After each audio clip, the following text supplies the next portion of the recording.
Hi everyone, and welcome to another video blog about the Word for Word Bible comic pages. Today I'm going to look at the first page that I ever actually drew for the comic, so it's quite an interesting one for me. I hope it'll be interesting for you as well. Right now, recording this, it's just 2 days off our launch on Friday 9th of September, and I hope that when it comes out, you'll be getting your copy. Now, let's have a look at the page. So this is the first page that I drew. It's actually from Judges 13. It's right at the beginning, where it introduces Samson's parents, which is Manoah and his wife. Now, so let's have a closer look at the first panel. Now, I've actually got a blog on this particular panel, which I'll link below, which shows you all the details in the panel, but we're going to go over them now in the video. So basically, we've got Manoah here. He's milking this goat, and it's interesting because, you know, you're presented with these characters and you have to basically make up quite a lot about them, but from the story, reading it over and over, you actually start to realise there is stuff that we actually know about the characters. So much later on in the story, Samson takes a goat from his home to his bride, and so, you know, we know that he has goats as part of, you know, his home. So it basically relied on that, so used that as what's happening. It tells you where they live, so here it says they live near Zorah.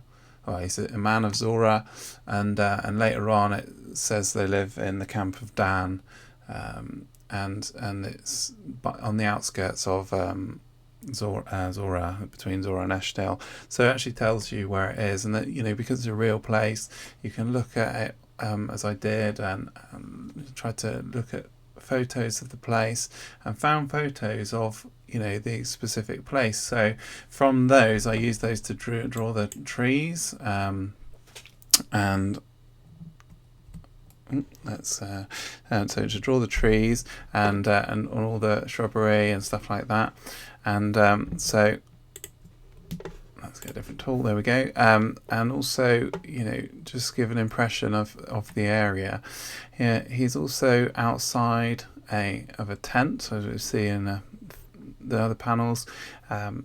It's interesting because obviously it says it's the camp of Dan in the later passage, so as I say, it's 14:1, I think that would be.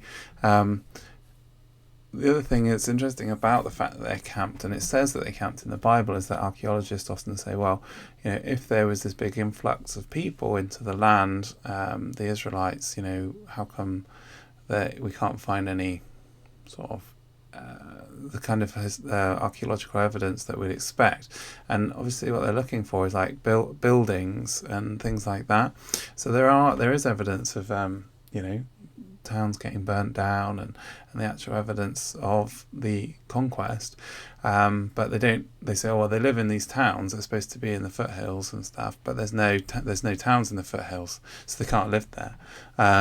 Well, A, there are some, but B, the fact is they lived in tents, and this is right at the end of the Judges period, and so they've lived in the land like 350 years probably at this point, and they're still living in a camp. So, you know, they're not like instantly get there with their tents and think we're going to build you know, buildings and towns.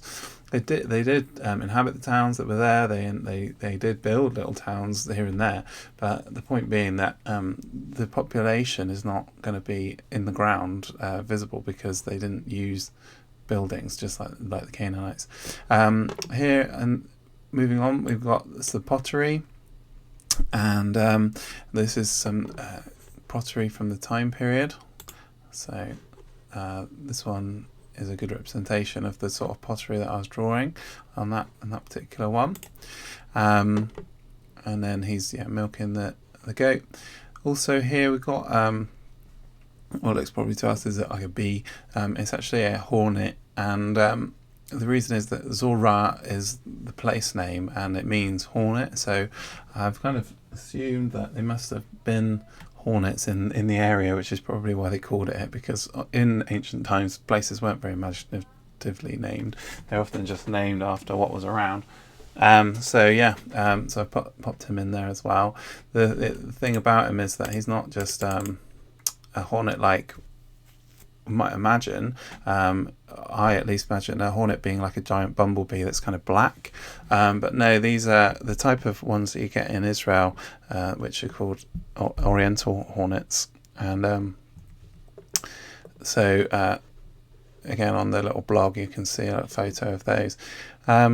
Moving around the picture then, we talked about this bug, we talk about this animal. This again is a type of goat that you would get in Israel at the time. The goats that you get in Israel now are not the same, because they're they've been bred to look different and stuff, but these are much more the kind of wild goats which were domesticated at the time, and so that's what it would look like.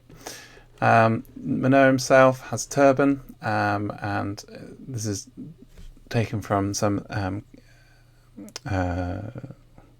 carvings in ancient Egypt of the Sheshu people and Hebrew sort of carvings that they think Hebrew.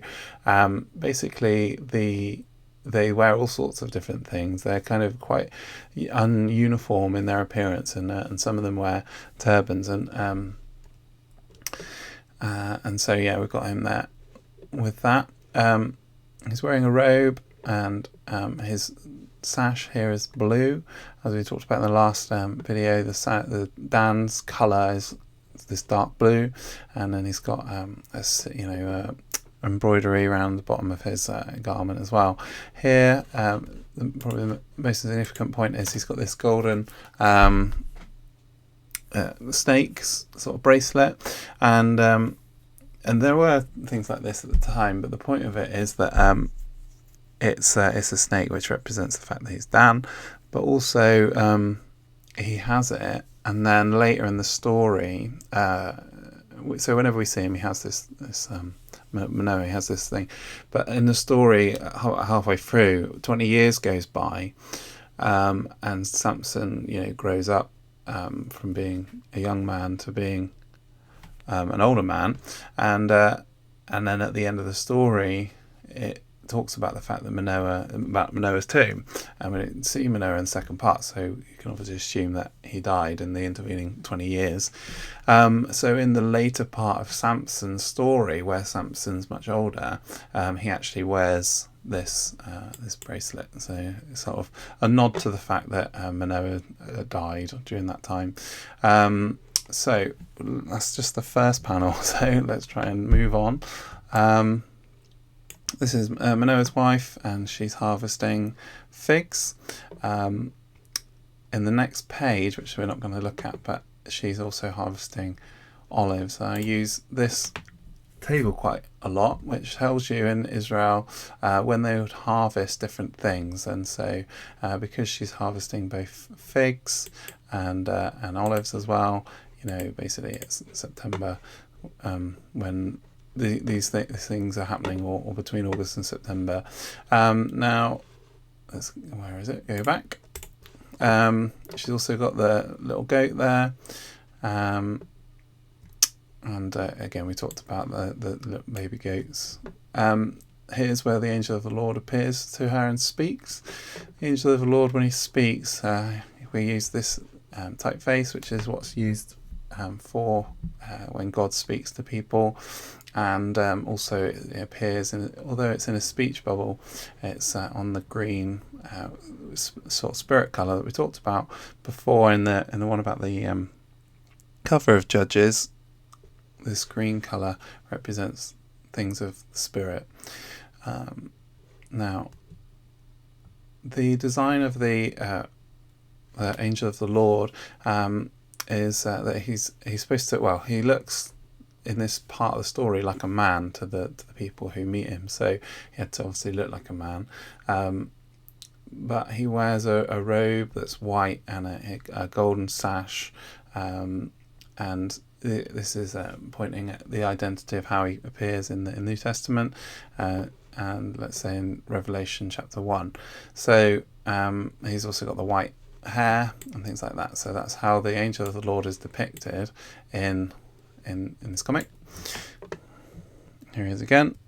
And when I first drew this page, so remembering that this is the first page I ever drew, he actually had long hair that blew out here, but I actually changed it. I wonder if it's still here. No, it's not on this one. So the other thing is that as he speaks to her and gives her this prophecy about her son, that she's going to have a son and he'll be a Nazarite from birth and all that stuff, he basically reveals his supernatural nature to her. So so here you can see he's basically coming off the ground, and then there's a wind, but the wind is kind of like a whirlwind, because you can kind of see that it's going around him.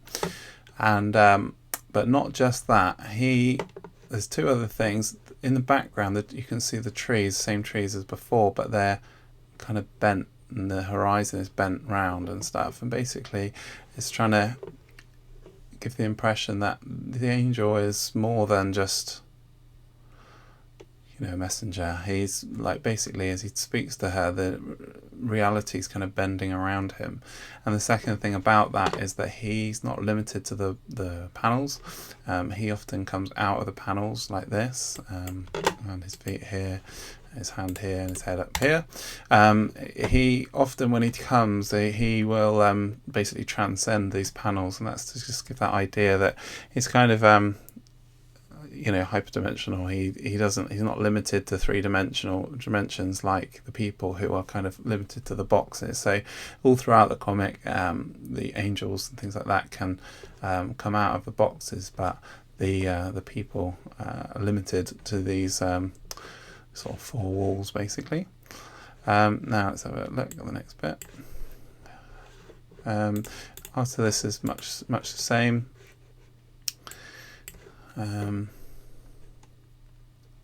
Let's have a look. So he's putting the milk away, and then they speak and they pray. And here you can see Manoah's sash, which again we talked about is blue, but it's also got these embroidered snakes on. When Samson's an adult, he wears it, so it's the same, that he's sort of inheriting his father's things. It's interesting because this was, like I say, it is the first page I did, and along with the others, when I showed it to some friends, when they read it, they were like, I don't remember this part of the Bible.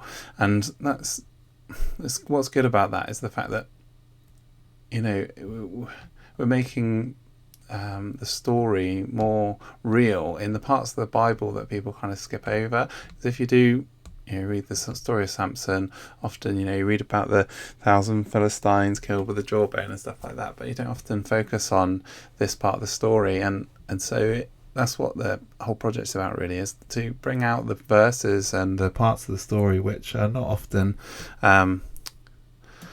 preached on, talked about. They're not in films or anything like that. This is just part of the Bible which is interesting, and frames the story. It begins the story of Samson, but it's kind of a small part that, like I say, is not often covered.